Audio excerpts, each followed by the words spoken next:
Miami. Une salle de presse bondée, des journalistes venus du monde entier, des caméras braquées sur un pupitre vide, et un seul homme capable de paralyser la planète football rien qu'en entrant dans une pièce. Ce jour-là, Lionel Messi n'est pas venu parler de transfert. Il n'est pas venu évoquer des records ou des trophées. Il est venu dire la vérité. Une vérité que personne n'attendait. Une vérité qui a fait pleurer des journalistes aguerris. Une vérité qui dépasse largement le football. Si cette histoire vous touche, abonnez-vous à ActuFoot 24 et activez la cloche. On est la chaîne qui va au fond des choses. Messi entre dans la salle. À ses côtés, Antonella, sa femme. Déjà là, quelque chose cloche. Ce n'est pas la démarche assurée du champion qui a tout gagné. C'est la démarche de quelqu'un qui porte un poids énorme. Il s'assoit face au micro. Il respire profondément. Et il commence. Il remercie l'Argentine. Il parle du Qatar, du titre mondial, du rêve accompli. Et puis il lâche la bombe. Il ne sera pas au prochain mondial.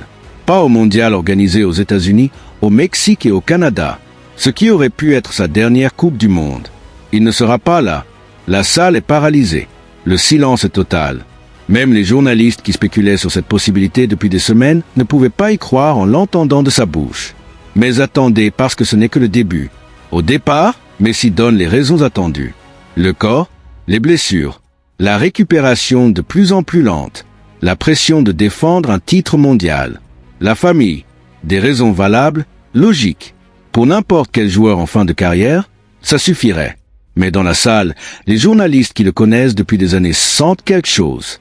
Un malaise, une gêne. Il évite les caméras. Il fait des pauses trop longues. Il choisit ses mots avec trop de précaution. Il y a autre chose. Et tout le monde attend. Alors il parle de la pression mentale. Il dit qu'il ne peut plus la gérer comme avant. Que ce ne serait pas fair-play envers ses coéquipiers d'aller au mondial sans être à 100% mentalement. Mais là encore, c'est toujours pas tout. Il fait une longue pause. Il boit de l'eau. Il regarde Antonella, qui hoche la tête doucement pour l'encourager. Et sa voix tremble vraiment. Cette fois, il dit qu'il y a quelque chose de plus. Quelque chose qu'il voulait dire depuis longtemps, mais qui n'avait jamais trouvé le courage de rendre public.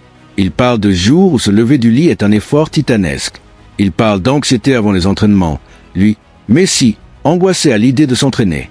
Il parle du vide étrange qu'il a envahi après le sacre au Qatar.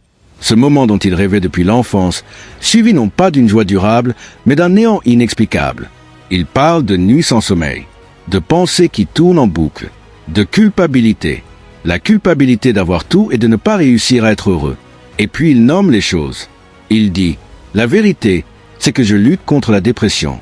Je suis en traitement depuis des mois. Ce n'est pas du cansancio. Ce n'est pas du stress ordinaire. C'est une maladie réelle qui affecte ma capacité à fonctionner au quotidien. Dans cette salle, plus personne ne bouge. Lionel Messi, 8 ballons d'or, champion du monde, l'icône absolue du football mondial. Il vient d'avouer publiquement qu'il souffre de dépression. Si vous regardez encore cette vidéo, likez-la maintenant. Chaque like amplifie ce message. Et abonnez-vous à ActuFoot 24 pour suivre toutes les réactions mondiales à cette confession historique. Messi aurait pu mentir. Il aurait pu dire simplement « Mon corps ne suit plus ». Tout le monde aurait accepté ça. Personne n'aurait posé de questions. Mais il a choisi la vérité. Parce que, dit-il, il y a des millions de personnes qui luttent contre la dépression en silence. Qui ont honte de l'admettre. Qui pensent que c'est une faiblesse. Si son histoire peut aider une seule personne à chercher de l'aide, alors ça vaut le coup d'être vulnérable devant le monde entier. Il dit quelque chose de très fort sur les hommes. On nous apprend que la force, c'est de ne jamais montrer sa douleur. Mais la vraie force, c'est d'être honnête avec soi-même quand on va mal. Dans cette salle de presse, des journalistes pleurent. Pas à cause du mondial. Pas parce que Messi ne jouera pas. Mais parce qu'ils viennent d'assister à quelque chose de rare. Un super-héros qui redevient humain. La conférence se termine sans question. Messi est à bout. Il se lève. Antonella le rejoint immédiatement. Et ils sortent ensemble. Les journalistes restent assis, encore en train de traiter ce qu'ils viennent d'entendre. Le mondial 2026 se jouera sans son plus grand joueur. Mais Messi vient peut-être de marquer son but le plus important. Pas dans un stade. Dans le cœur de millions de personnes qui se battent en silence. Ce que Messi a fait ce jour-là, aucun sportif de son calibre ne l'avait fait avant avec autant d'honnêteté. Il a normalisé la santé mentale dans le sport. Il a dit à tous les hommes que demander de l'aide n'est pas une faiblesse.